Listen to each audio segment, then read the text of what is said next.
fancy intro music. Yeah! Woohoo!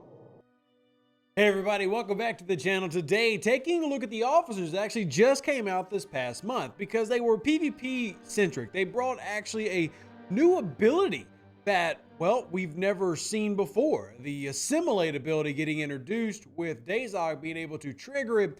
And actually, it's really nice that they include what the ability does, which I just clicked Chang, which actually me and Hugo were talking about Chang, and is there a way to finally make him viable? Talking about the return of some officers with, recently we had Tao come back, and that has prompted our discussion of other officers. But anyway, starting with this right now, we're going to scroll down to our Borg, and we've got Dezoc and Gossa. We're going to start with Dezoc. I do really like, though, that if you click on Adapt and Assimilate, it actually tells you what Assimilate does, which is important because, well, it's the first one to do that. So kudos to Scopely on that. I actually really appreciate getting that little bit up front.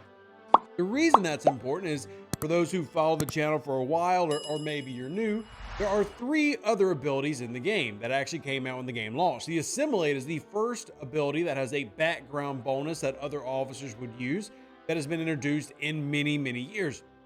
Burning, Hull Breach, Morale being the others. Hull Breach gives you a 10% bonus piercing buff to your primary piercing stat. Hull Breach gives you a 1.5 multiplier on top of critical damage, and then Burning gives you a 1% hull damage, whatever 1% of the hull damage is per round, each round that it is active. So all of them have a background ability, with Assimilate being, while a ship is affected by Assimilate, officer abilities have their effectiveness reduced by 25%. Now, the immediate question that comes in is it a straight subtraction, or is it some form of multiplicative, as in, are we doing this how Pipe Moreau Chin works, or is it truly removing?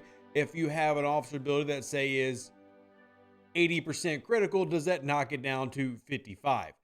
And, well, I think as you can assume, it doesn't knock it down to 55, unless it just isn't working at all. So let's talk about these two now. Real quick, I want to point out that I do not have the Borg Queen. However, as you can see, I've got the Borg Queen right here. I'm still a little bit short of her. I do have Gossa at tier 2, and I have plenty of logs of the Borg Queen. So the Borg Queen simply works in the opposite way that Gossa works. Gossa is closer to perfection below deck ability when fighting a player ship with Assimilate. Gossa increases the ship's armor, shield deflection, and dodge by 150% each round cumulative. So what that means is Gossa boosts your mitigation, and the purpose of the Borg Queen is to reduce your opponent's mitigation. Both of these are very viable PvP strategies, and there's nothing absolutely at all wrong with either of these things. These are actually both great ideas, but we do know that even coming into the game, the developers themselves viewed these as too weak, because the stats and the abilities you're seeing here, as in the improvements that you're seeing, because that's what they are, is a significant jump to what they were when they first launched. So if you're watching this video, one of the reasons that we waited to talk about these is because they had to go through an update process and be made much, much stronger. And when I mean much, much stronger, I mean much, much stronger. How much is much, much? Well, luckily for us, the partnership of our good friends over at STFC.space with Scopely means that sadly STFC.space doesn't get updated as quickly as we might want it to. STFC.space actually still shows the original numbers for Gossa. So if you look on the below decks right there, he used to max out at 120%. Now what I'll do is I'll put them side by side so you can see them, make it a little bit easier. But now at tier 2, mine is at 150%, and the old value you can see was much, much lower. So they went ahead and basically doubled what they were already doing, which is good, because you recognize that there was an issue, and now we needed to provide some form of, I would call it a fix, and a fix to me, making something better that was ineffective is good. Now the question still remains is, are they actually good even now? And now it's kind of like a debatable thing. So when I mean debatable, it's, I can show you that they work. And I think that's what a lot of people want to see. Do they work? Because too often we've, encountered things that get introduced in this game that simply don't work. They're broken, dead on arrival, as we would say when I worked in tech. But I wanted to show you, this is Gossa working on my Enterprise. Now, how we tested this, shout out, this is from a Twitch stream the other night with both Adam and BarfinMawg from server 20. So thank you to both of those individuals who helped with this testing, because obviously I can't test them by myself because I can't hit my own ships. So we did this with the Enterprise with the objective of building it around crews that simply would elongate the fight. We would use the Enterprise, and we actually ended up using, if you look at this one, cohorts, even with varying PvP crews, to try to make these fights last as long as possible to measure any success. Now, I will say that the tier 2 officers, it's something that we struggle with a lot. You know, the game will constantly tell us as content creators, well, we shouldn't calculate max cost because the goal shouldn't always be to max an officer very quickly. But then my rebuttal is going to be, well, then you create officers that really aren't good at low levels. So what you're seeing here on the screen is the first time we get these activations from Dezoc, you can kind of see, now I'll tell you that you definitely have an activation here in round 8, but what actually I have it set to the wrong one. You're looking at our opponent's mitigation. No, I'm sorry. We have it right. This is my mitigation. So you're looking at this and you do see a slight increase. It is ever so slight. Now it looks really nice until you look on the left side of the screen right here and you see what we're actually going to. You're seeing about a 3.5% raise over the course of 22 rounds. So the big issue is, okay, do they work? Yes, they do work, but they don't work very well, as in it's not super strong. Now keep in mind that I'm running Max Enterprise versus Max Enterprise here. This was my Enterprise going against Adam's Enterprise. You can see both of them were maximum power Enterprises. He's only one level above me, so research wasn't actually too different at all. So two very similar styled players, two very similar research players, very similar power players going at each other, making a 30-round PvP fight, and we got a 4.5% mitigation raise.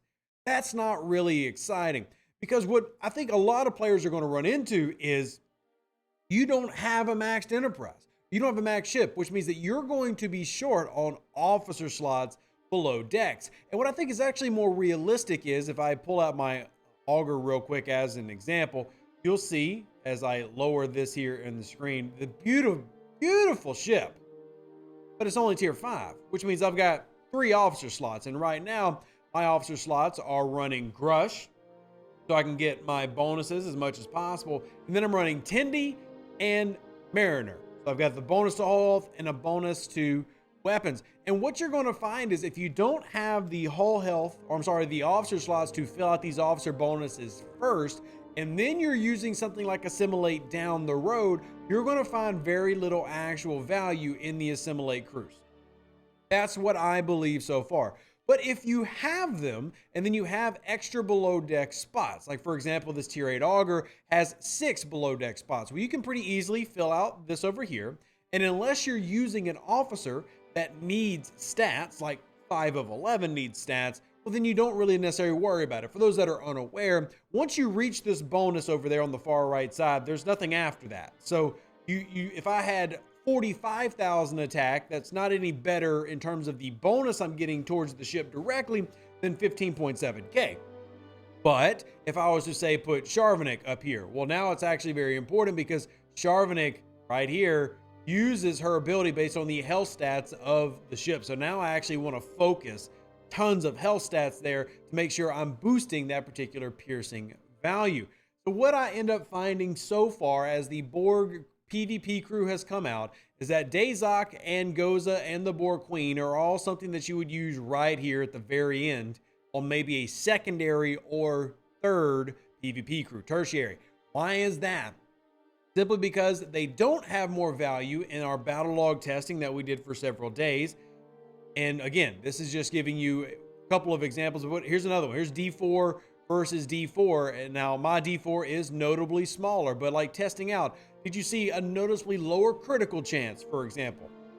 No, did not notice anything critical error. Do we see anything crazy running con and 5 and piercing? Did we notice those values being really any different or any better? No, we didn't. So I'm not here to say that the Assimilate ability doesn't work. I'm simply here to say that it is not very effective, and that even if you're using Gossa and the Borg Queen, you're getting minimal gains. Now, minimal gains can make an impact if you're talking about like-minded players. So if I'm fighting another level 45 at level 45 or 29 versus 29, it maybe gives me just enough in those battles to push me over the edge, but it's not helping me punch up. It's not helping me do anything really crazy.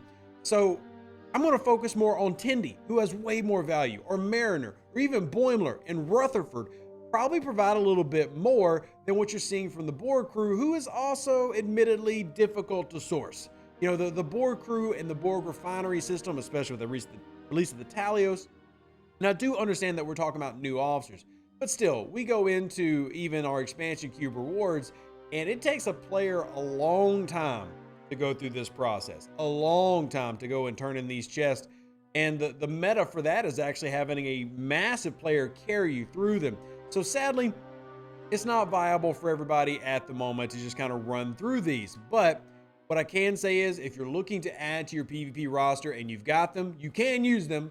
But hopefully this video helps explain a little bit of the effect you will see, or maybe won't see, depending on the tier and level you have. If you enjoy this video, or maybe you have more questions, well, I ask that you do a couple of basic things every single video. And I know I ask this a lot, but like the video. It's this right here. It's a big thumbs up, and subscribe if you haven't already.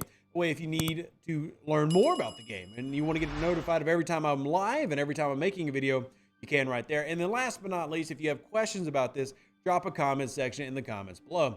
But this video probably explains, at least I hope it does, why I kind of graded the officers negatively in February. It's just they don't really provide much of an impact, and maybe Scopely sees this, and I've already had conversations with them and it leads to an improvement. But for now, there you go. That's how they work. That's what they do. Live long and prosper. Stay safe with the Space Cowboys. Deuces, that's me. Catch you on the next one. We're out. An even better outro than the intro. For the Empire and glory to your house.